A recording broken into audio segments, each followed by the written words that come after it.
So please welcome my brother and comrade and friend Anshumani Ruddra. Hear me? Good. Hope all of you had a great party yesterday. Too much beer. Always a good thing. Okay, let's start.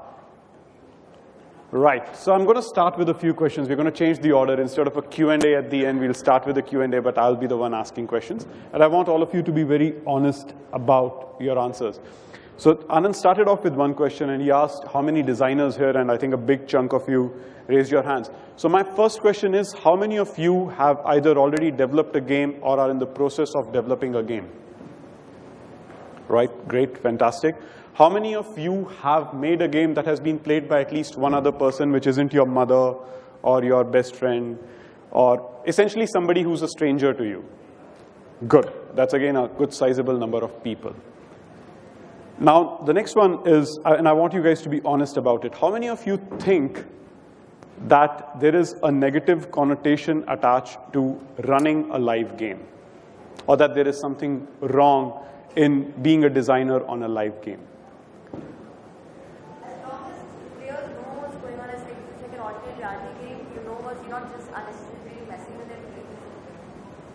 Okay, but does anyone have, like, as a designer, would you much rather be making games or running live games?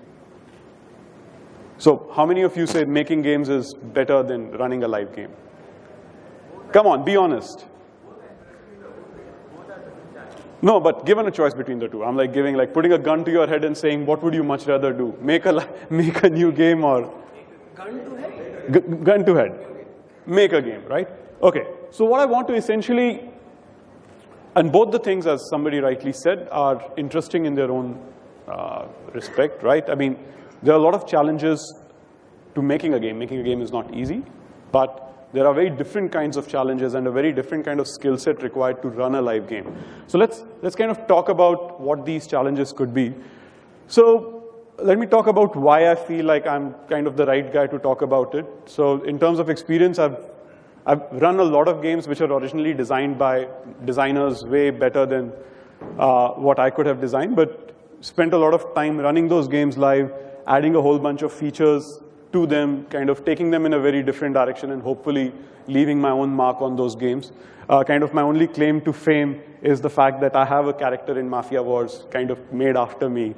So at least I live, even after I die, there'll be something which lives on. So that's Dimitrovich, something. Ivankov Dimitrovich.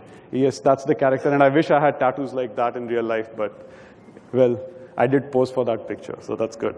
So yeah, so ran a lot of games live successfully for a long time. Some of these games had, at their peak, multi-million DAUs, had multi-million revenues. So good time to be in. For the last 21 months, I've been the studio head of Tiny Mogul Games, and we've been making a bunch of games. We've released 7 games in this period, and all games have done pretty well. Shiva became the first Indian-made game to be featured by Google globally. We were featured in 120 countries. We had some good news yesterday. Dadi won the Game of the Year award at NASSCOM, so we're pretty excited about it. So yeah, so been involved both in designing new games, running them, running games which were originally designed by other people, and I was a designer who came on much later and then ran their games. So making a game is pretty much like making a baby, right? And that's why Anand said that this talk is going to be about making babies. And of course, this is not that kind of conference, so I'm not going to describe what it takes to make a baby, but I'm guessing all of you kind of understand birds and bees here. But the point is, why is it similar to making a baby? So it's a collaboration between people. Making a baby is also a collaboration between, well, 2 people. In this case, it's a bit of a cluster situation. But yes, it's a collaboration between people. It's very passionate. I mean, you cannot really make a game if you're not really passionate about it. There's a very romantic side to it. That's why when gun on head and I said, what would you much rather do?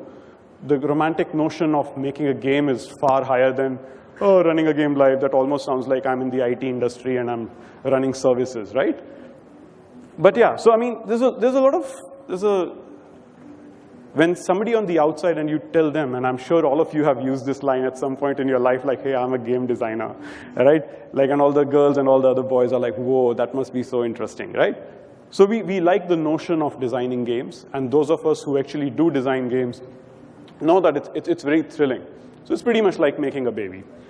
But making a baby has its own set of complications. It's not the easiest thing in the world, right? And of course, having a baby, those 9 months are, I wouldn't know. I just got married a few months back, but I'm assuming from my friends that actually having a baby and those 9 months is also a pretty tough task. But the real challenge actually begins when the baby is born. So raising a baby is pretty much like running a live game. And it's a completely different ball game.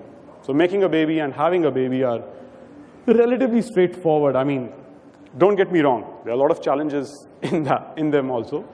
But raising a baby is a very different thing, right? I mean, you're pretty clueless when a game comes out. You don't really know what direction the game is going to take. And strange things can happen.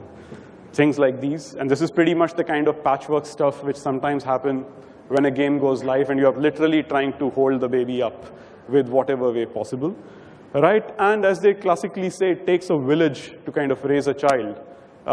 So yeah, I mean, one cannot really abandon that baby inside a village and hope that somebody else will take good care of it and kind of bring the baby up. What you usually need is a team, right? The ideal scenario of raising a baby, in this case, the baby happens to be a game, is that you kind of get lucky and you have this wonderful team which not only worked on building the game, but which is also committed to making the game a success, right? And this is the key part.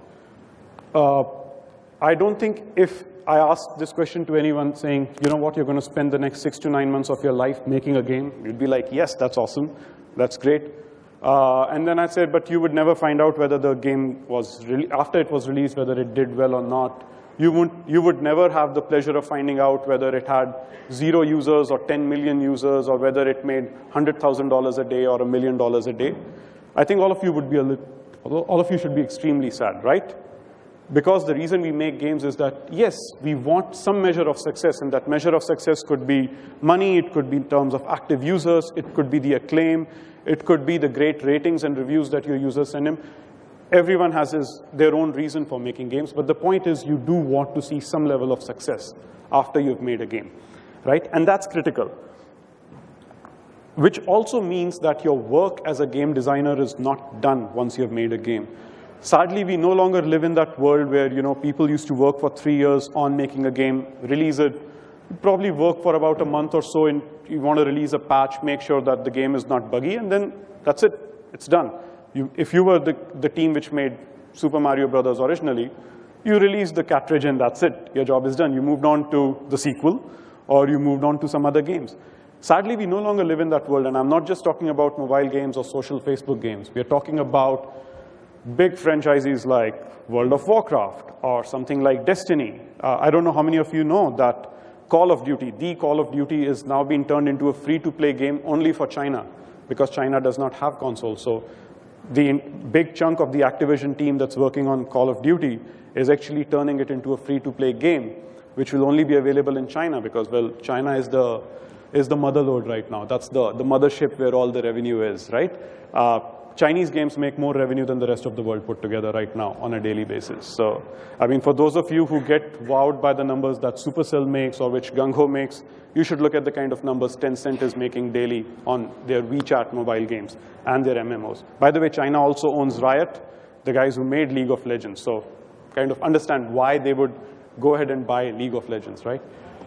So, yes, the point is that you do want a certain measure of success, right, once you've made a game. And you want it to grow and you want it to survive, which means that you have to think slightly differently. You have to evolve yourself as a designer. And I'm not saying that everyone should do this, right? It's not everyone's cup of tea. You could say, you know what, in my life, I just want to make a game, release it, and be done with it, which is great. But sadly, that's not the world we live in. You have to work a lot harder to make sure that the game becomes a success after it has been released. And a lot more design work has to go into it. So let's talk about what really happens when a game goes out. The first challenge that happens is unexpected users, which is strange. When you start making a game, some people could say, you know what, I don't really think about who I'm making the game for. I'm making the game for myself because, hey, I like making games, so I'm going to make a game for myself. Fantastic. But a lot of people, especially if you're part of a bigger studio, and by big I mean anything over 2 people, right? If you're part of a team and you're building a game, you most likely have a target audience in mind, right? If you're building a certain kind of game, you're going to say, okay, this game is going to be played by teenagers, or this game is going to be played by people in their 20s or 30s because it's a bit of a nostalgic game. It would remind them of the games that they grew up with. It's something like an 8-bit game doesn't necessarily appeal to, I mean, it's a generic statement, but an 8-bit game would definitely appeal to guys who grew up playing 8-bit games, right? So you have a sense of who your target player is, an ideal target player, or some sort of a target audience. This is the demographic, fantastic word, demographic, right? That I think this age group, this gender divide, people from this area, right? If you make, say, a casino game, right? A casino game which is very specific to a certain region, right? Then you know that, okay, I expect people in this country to play it because people in other countries don't necessarily play that game. Suppose it's a game like Baccarat or something, right? So what would happen is once your game actually goes out, your target audience no longer remains your target audience. Your audience now is the people who are actually playing your game. And these people are usually very, very different from what you thought your target audience is going to be. So unexpected users. You will be surprised by which age group ends up playing your game, which gender ends up playing your game,